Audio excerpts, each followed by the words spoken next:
നാട്ടിൽ പാടി പറയുന്ന ബദർ മൗലീദിലെ വരികളിൽ ഒന്ന് ഇപ്രകാരമാണ്: യാ മൻ ബിഹി ഹല്ലർ റദാ വമൻ ബിഹിം നകദ. ഇതാ പ്രയാസങ്ങൾ ബാധിച്ചവരെ, നഷ്ടങ്ങൾ ബാധിച്ചവനെ, നിനക്ക് എനിക്ക് നൽകാനുള്ള ഉപദേശം എന്താണെന്ന് അറിയുമോ? ഖുൽ നാദിയൻ മുസ്തൻജിദൻ യാ അഹ്ല ബദ്രി ശുഹദാ. നിനക്ക് പ്രയാസങ്ങൾ ബാധിച്ചിട്ടുണ്ടോ, നഷ്ടങ്ങൾ ബാധിച്ചിട്ടുണ്ടോ? എന്താണ് നീ പറയേണ്ടത്? യാ അഹ്ല ബദ്രി ശുഹദാ, ബദറിൽ മരിച്ചു വീണ ശുഹദാക്കളെ, എന്റെ ഈ പ്രയാസങ്ങൾ നീക്കിത്തരണമേ എന്ന് നീ പറഞ്ഞുകൊള്ളുക, നീ തേടിക്കൊള്ളുക. നിങ്ങൾ ബദരീങ്ങൾ എന്തൊന്നിനു വേണ്ടിയാണോ യുദ്ധം ചെയ്തത് അതിന്റെ കടക്കൽ കത്തിവെക്കുന്ന വാദമല്ലേ ഇത്? അവർ മരിച്ചു വീണത് അവരെ ദുആ ചെയ്യാനാണോ, അവരോട് പ്രാർത്ഥിക്കാനാണോ, അവരോട് സഹായം തേടാനാണോ? ബദരീങ്ങൾ മരണപ്പെട്ടു. അടുത്ത വർഷം ഉഹദ് ഉണ്ടായി. ഉഹദിൽ പ്രയാസങ്ങൾ ഉണ്ടായി, ബുദ്ധിമുട്ടുകൾ ഉണ്ടായി. ചില ആളുകൾ തിരിഞ്ഞോടി ഉഹദിന്റെ രണാങ്കണത്തിൽ നിന്ന്. അതിൽ ചിലർ ബദരീങ്ങളിൽപ്പെട്ട ആളുകളുണ്ട്.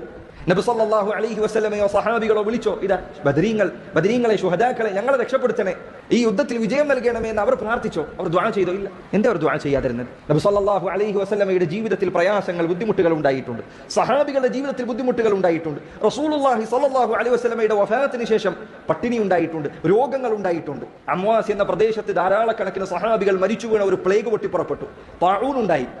ഏതെങ്കിലും ഒരു സഹാബി, ഒരൊറ്റ സഹാബി നബി സല്ലല്ലാഹു അലൈഹി വസല്ലമയുടെ ഖബറിനരികിൽ വന്നുകൊണ്ട് അല്ലാഹുവിന്റെ റസൂലേ ഇതാ എനിക്ക് പ്രയാസം ബാധിച്ചിട്ടുണ്ട്. ബദർ മൗലിദ് പറഞ്ഞ വാക്കല്ല, യാ മൻ ബിഹി ഹല്ലർ റദാ, പ്രയാസമുണ്ടായവനെ, നഷ്ടങ്ങൾ ബാധിച്ചവനെ എന്താണ് നീ വിളിക്കേണ്ടത്? യാ അഹ്ല ബദ്രി ശുഹദാ, ബദറിൽ മരിച്ചു വീണ ശുഹദാക്കളെ എന്ന് നീ വിളിക്കുക.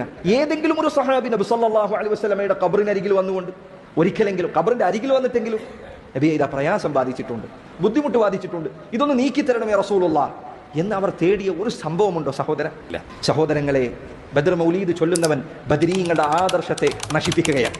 ബദരീങ്ങൾ ഏറ്റവും അധികം വെറുത്ത ആദർശമാണ് അവർ ഹൃദയത്തിൽ കയറ്റി വെച്ചിരിക്കുന്നത്. അതുകൊണ്ട് പ്രിയപ്പെട്ട സഹോദര, നീ ബദരീങ്ങളെ സ്നേഹിക്കുന്നുണ്ട് എങ്കിൽ നീ അവരുടെ ആദർശം സ്വീകരിക്കുക.